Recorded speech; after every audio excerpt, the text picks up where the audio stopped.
What would you do if your marriage was falling apart and your spouse proposed a deal that sent shivers down your spine?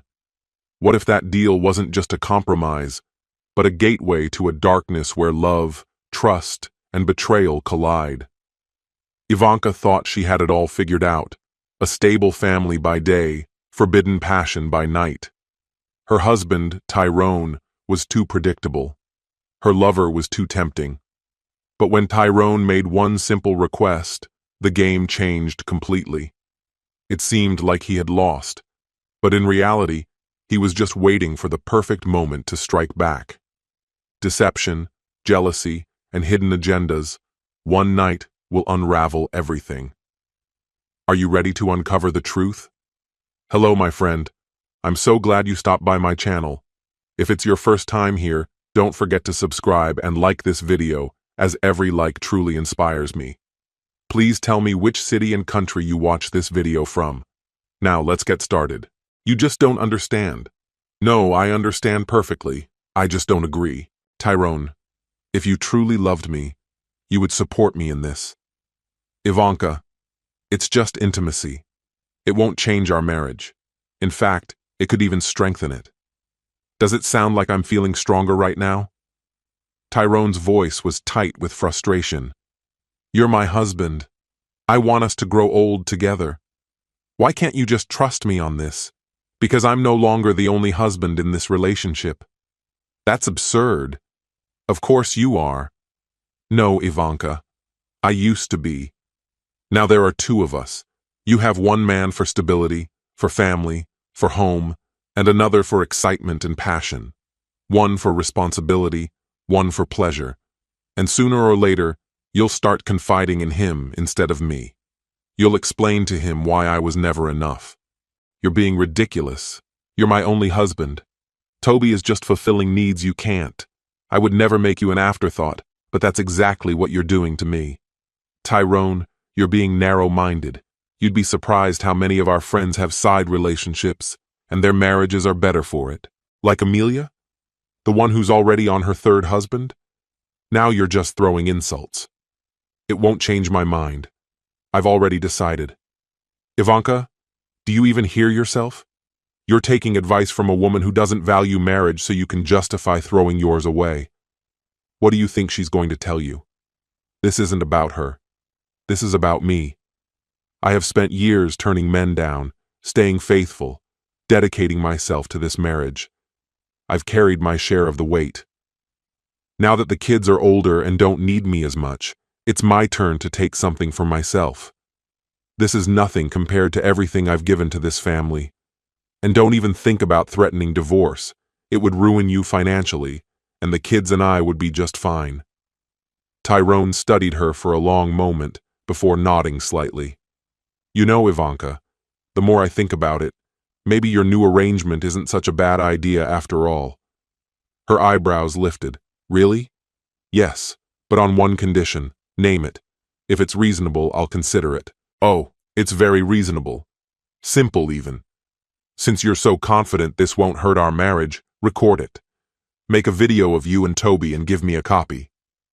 Ivanka recoiled. What? Are you some kind of pervert? You want to watch me with another man? Not at all. I just want to put your theory to the test. If this is as normal as you claim, let's see how everyone else reacts. I'll show it to our kids, your parents, your siblings, our friends. Let's see if they all agree with your definition of marriage. Her face darkened. That's not happening, Tyrone. You won't get pictures, and you won't know where I meet him. If you'd just accept this, I could have my fun and come home, and nothing would have to change. Tyrone said nothing. He turned and headed upstairs. When he returned a few minutes later, he carried a duffel bag. His expression was eerily calm as he met her gaze. Go to him. Do what you want. But don't think I won't find proof. One way or another. Ivanka crossed her arms. You won't. Tyrone smirked as he stepped out the door.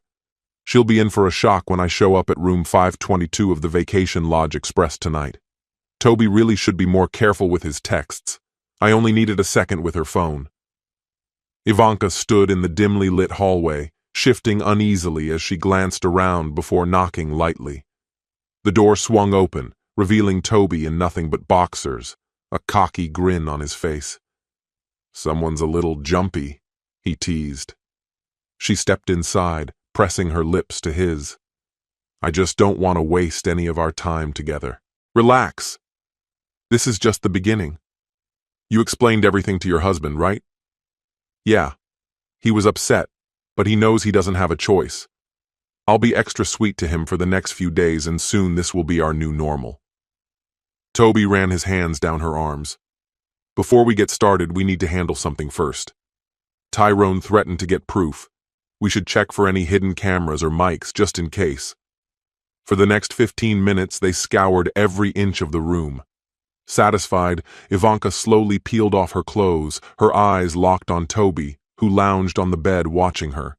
Just as he reached for her, a loud thud slammed against the door.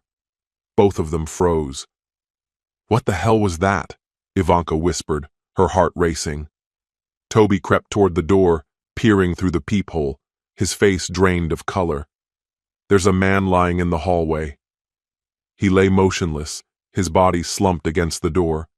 Ivanka slowly got to her feet, her pulse racing as she cautiously moved toward him. She knelt beside him, scanning his face, and then gasped. A jolt of shock ran through her. "Oh my God," she whispered. "It's Tyrone. It's my husband." Toby, standing a few steps behind her, stiffened. "Are you serious? How the hell did he even track us down?" His gaze flicked to the door, the splintered wood evidence of Tyrone's attempt to break in. "We should call for help. He looks like he got hurt trying to force his way inside."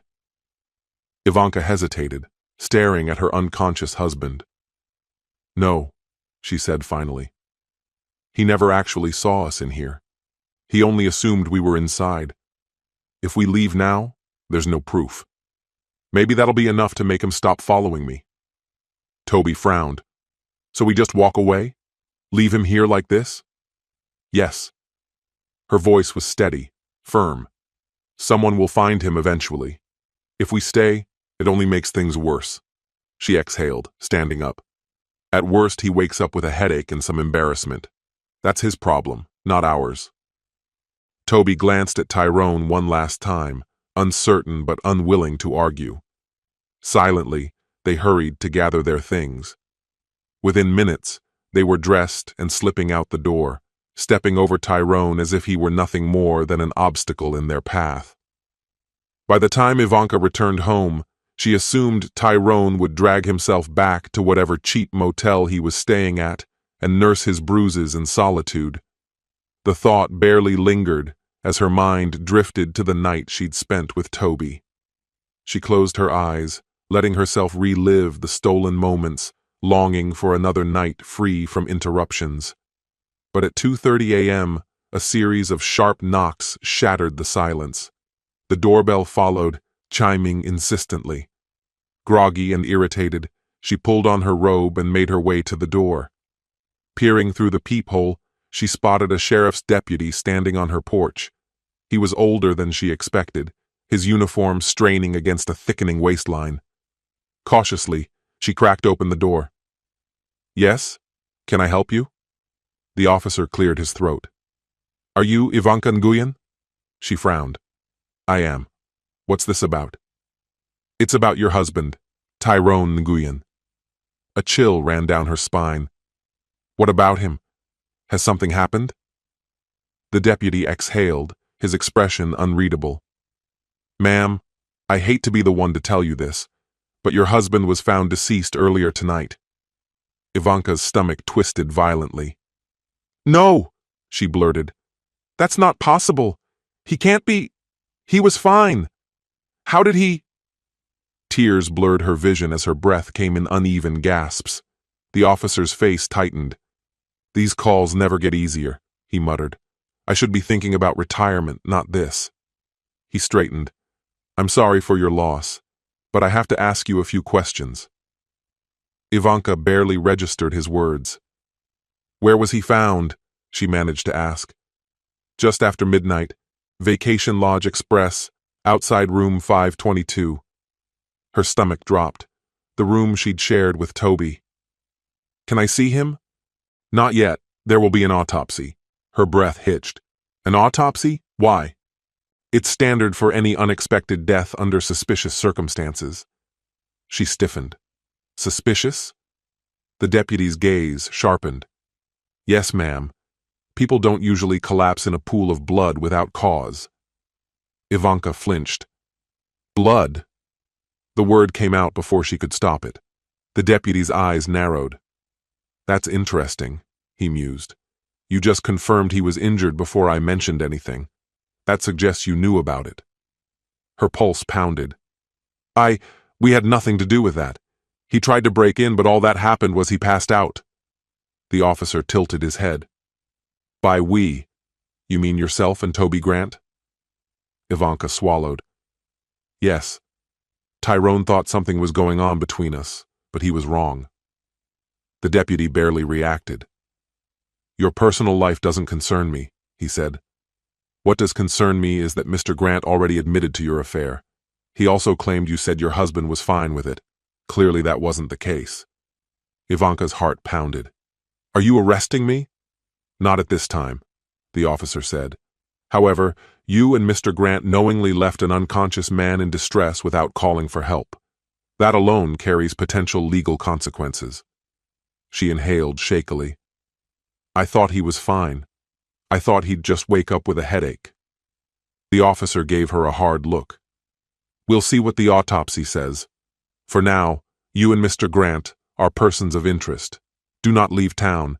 Expect further questioning. And I strongly suggest you get a lawyer. Depending on what we find, this could turn into a murder investigation. Ivanka barely slept that night. Every time she called Toby, his phone went straight to voicemail. 7 calls. No answer. By morning, she forced herself to go through her routine. She brewed coffee on autopilot, only to realize she had made enough for 2. Tyrone's absence hit her like a gut punch, and she sank into a chair, staring blankly at the steaming mug. The house was suffocatingly silent. Reality closed in. There was a funeral to arrange, bills to manage, insurance policies to sift through, all without Tyrone. And worse, what if she and Toby were accused of murder? They hadn't killed him, but that didn't matter. People were convicted on less. By walking away, they had made themselves look guilty. Tears streamed down her face. She glanced at the clock. Nearly 9 a.m. In just a few hours, her children would return home from their aunt's, unaware that their father was never coming back. She had no idea how to tell them the truth. Their connection was as intense as that of siblings, fluctuating between devotion and bitterness, yet never truly separating. But now, an agonizing question consumed her. How could she possibly explain to their children what had become of their father? The brutal truth would destroy them, turning love into loathing, leaving her utterly alone. Confronting his family would be just as unbearable. His sister, his parents, how could she endure their judgment? And what of her own family? How could she ever justify what she had done? What would she say if they discovered everything? That she had left him in his final hour? That she had betrayed the best man she had ever known for a meaningless, fleeting affair? The clock struck noon, and still, there was no sign of the children.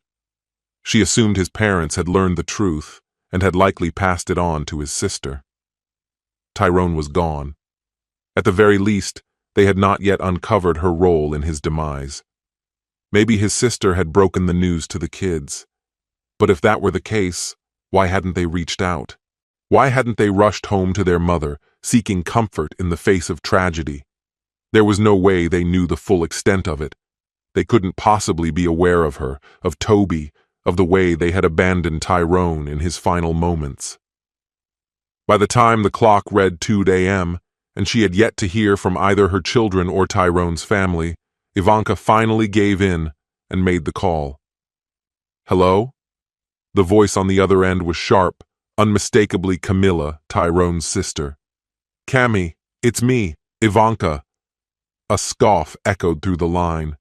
You've got some nerve calling here. Ivanka swallowed against the lump in her throat. You heard? Oh, we heard. We know about Tyrone, and we know about you. I might have been able to forgive the cheating, Camilla interrupted, her voice shaking with fury. But leaving him there to die? Not even calling for help? What kind of person does that? Her voice wavered, heavy with emotion, before hardening. The kids know, Ivanka. They know their father is gone, and they know you left him to die. Ivanka's breath hitched, her heart pounding in her chest. They don't want to see you. Not now, maybe not ever. They're staying with me, and I intend to keep them until they decide otherwise, or until a judge orders me to return them. And honestly, I hope you're behind bars before that ever happens. Ivanka gripped the phone, panic creeping into her voice.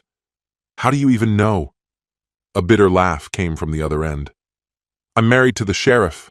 Or did you forget, just like you forgot your vows? Cammy, please, The call ended abruptly. Camilla had hung up. Desperation clawed at Ivanka as she redialed Toby's number over and over again. No response.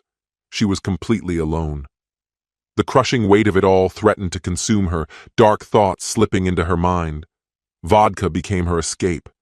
She numbed herself with it, drowning in shame and regret. The weekend passed in a fog of alcohol and self-destruction. The only thing she managed was a trip to the store to buy more liquor. By Monday, the thought of work was unbearable. She called in sick, relieved to find that no one at the office seemed to know about Tyrone's death. The response was casual, just a simple, "Hope you feel better soon." Feel better? How could she ever feel better? She had destroyed everything. Her marriage, her family, gone, all by her own hand. At noon, the doorbell rang, jolting her out of her stupor. Her stomach twisted. The police. They had to be coming for her. Hesitant, she opened the door, only to be met by a young delivery worker, a package in his hands. Ivanka Nguyen? He asked. She nodded. That's me. I need to see some ID, he added, looking almost apologetic. My boss is strict about delivery confirmation. With trembling fingers, she retrieved her license from her purse. He gave it a quick glance before handing her the package with a polite smile. You've been served. Have a nice day. Ivanka barely registered his departure. Hands shaking, she tore open the package. Inside, a thick legal document stared back at her, a petition for dissolution of marriage. Her breath hitched. Had Tyrone filed for divorce before he died? Fingers unsteady, she pulled an envelope from the stack of papers. Her name was scrawled on the front in Tyrone's unmistakable handwriting. She unfolded the letter, her heart hammering in her chest. Ivanka, I hate to interrupt your grief, but I'm not dead. I hope these past few days have been hell for you, drowning in guilt, believing you were responsible for my death, just as you betrayed me for Toby. But honestly, this worked out better than I ever could have planned. Your pathetic boyfriend texted you the details of your little rendezvous, and, as always, you left your phone unattended. That's how I found out. My original plan was simple. Break down the door, take a few pictures, and expose you to everyone. Our kids, my family, your boss. Then, I was going to divorce you, regardless of the financial fallout. But as it turns out, hotel doors aren't as easy to break through as they make it seem in the movies. I slammed into it, cracked my head open, and blacked out. When I came to, you and Toby were long gone. I thought my plan had failed, until I realized I could make it even better. I called my brother-in-law, the sheriff. He couldn't get his deputies involved, but he set me up with a retired officer willing to play along. A little cash, a little coaching, and he followed the script I gave him perfectly. While he kept you distracted, I paid Toby a visit, with my good friends, Smith and Wesson. Let's just say he was very cooperative. He spilled everything, every single lie, every single secret, every plan you two made. Ivanka's hands trembled as she read the final line. Tyrone had played them all. By a stroke of fate, I managed to get it all on tape. Truthfully, I doubt he'll have the nerve to contact you, not until the divorce is finalized, at least. By that time, he should have regained some semblance of pride. My sister fully supported my plan for retribution and executed her role flawlessly. She told the kids we had simply asked her to keep them a little longer and keep them entertained. She took them to Dreamland Park for a fun-filled distraction. So, there's no reason to worry. They never heard a word about my supposed death or any lies about you being some sort of villain. But make no mistake, Ivanka. I still intend to tell them the real reason behind our divorce if you refuse. Every single detail. I haven't decided yet whether I'll show them the recording. If they begin to question the truth, I just might. Yes, Ivanka. Our marriage is over. And no, you will not manipulate the settlement to serve your interests. Toby's confession is damning, enough to make people reconsider their opinion of you and your so-called progressive ideals. So unless you want an overwhelmingly large audience to hear Toby's account of your betrayal, you'll agree to a fair split of our assets. And don't even attempt to claim you never actually slept with him. The moment you chose Toby, you had already crossed the line, enough to justify our divorce. Why didn't I file immediately? For two reasons. First, I needed leverage to secure a just division of everything we built together. When hacking into your accounts and gathering evidence led nowhere, I orchestrated a performance involving you just to tip the scales in my favor. And second, revenge. I wanted you to experience at least a fraction of the devastation you inflicted on me. And I believe I succeeded beyond my expectations. Ivanka, I loved you more deeply than anyone else in my life. But you asked for something I could never give. You wanted me to share you with another man. Now, you finally understand why that was impossible for me. You've already begun to pay the price for your actions. Spare yourself any further misery and sign the papers. Your ex-husband, but never your fool, Tyrone Epilogue Ivanka, was a broken woman. She signed the divorce papers without a fight, and in the months that followed, she never once objected to Tyrone taking the children whenever he wished. Eventually, she confessed everything to them, the full, unfiltered truth about what she had done. It took time before they could even speak to her again, let alone find it in their hearts to forgive her. Their father, unable to afford a home large enough to keep them for extended stays, never managed to have them for more than a couple of nights at a time. Yet, despite everything, Ivanka and the children had never been closer than in the wake of her betrayal. Whenever she saw Tyrone, she remained courteous, always ensuring he was included in family gatherings, birthdays, Thanksgiving, Christmas. The anniversaries they once celebrated with joy had now become bitter reminders of what they had lost. Even when Tyrone occasionally arrived with a new companion, Ivanka greeted her with a polite, practiced smile. Deep inside, she prayed none of them would ever become a permanent presence in his life. As for herself, she swore off dating entirely. No more casual flirtations, no more relationships. On the second night after their divorce, Christmas Eve, the gifts had been unwrapped, and for a brief, fragile moment, they all pretended to be a family again. The children kissed their father goodnight and went off to bed. Before Tyrone could leave, Ivanka hesitated, then spoke softly, asking him to stay for a cup of coffee. There was something she needed to say. He agreed. They sat together, sipping in silence, until Ivanka finally found the courage to speak. I appreciate you being here today. It meant the world to the kids, and to me. Tyrone remained quiet, waiting. I never stopped loving you, she admitted, even when I made the worst mistake of my life and tore our marriage apart. None of this is your fault, and I am so sorry. I know it doesn't change anything, but I needed you to hear it. Tyrone exhaled slowly. Ivanka, I loved you with everything I had, and when you betrayed me, I couldn't comprehend why.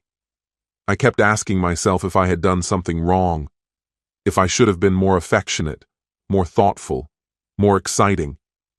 Maybe I should have surprised you with flowers, planned more spontaneous dates, or kept things unpredictable? I don't know. I've spent years trying to figure it out. The next woman I marry, if that ever happens, I'll make sure she never doubts how much I love her. I'll do everything in my power to ensure she never feels the temptation you did. Ivanka's eyes shimmered with unshed tears. There are women out there who would never make the choices I did. I hope you find one of them. I hope you find the happiness we once had, before I destroyed it.